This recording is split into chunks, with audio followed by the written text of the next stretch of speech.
Hi, I'm Joel Velasquez, and I represent the generations in Mojave West. Today I just wanted to talk about how we can relate simple things such as children's movies to the presence of Jesus. So specifically I wanted to talk about the new Mary Poppins movie, Mary Poppins Returns. If you've seen the first one, you kind of have an idea of what it's about.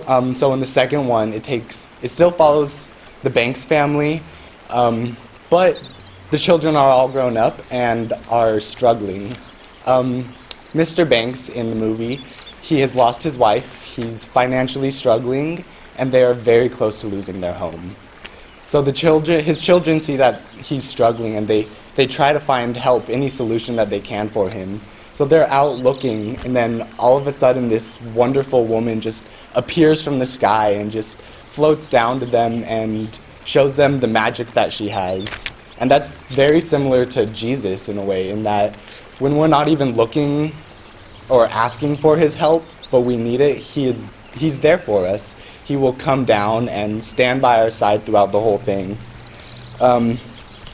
Also, it's a crazy thing about how the children just automatically believe in her and her abilities and everything, but when she's introduced to the dad, who knew her as a child, he doesn't believe anymore. He thinks everything was just an imagination and that it's not real and that there's no way she can do all these amazing things, which is just like with Jesus. As I feel like people grow up, they lose their childlike mindset and they're no longer able to believe in the power of Jesus.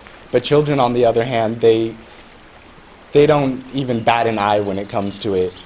So in a way that, if you've seen the movie, at the end, once everything is fixed and settled, Mary Poppins just kind of wishes them the best of luck and leaves. But Jesus will never leave your side.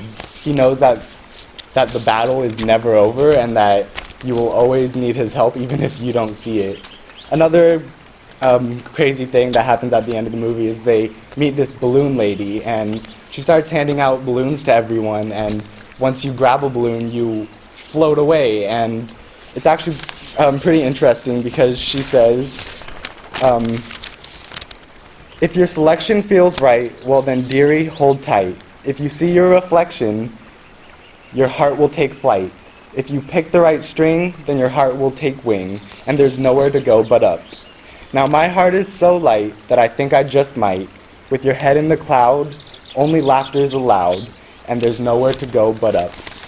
And this can relate back to seeing the balloons as our hearts. And if we fill it with joy and laughter and hope and just the presence of God in general, then there's nowhere to go but up. But people that have their hearts hardened and filled with hatred, the balloon tends to sink and there's no way for it to go up.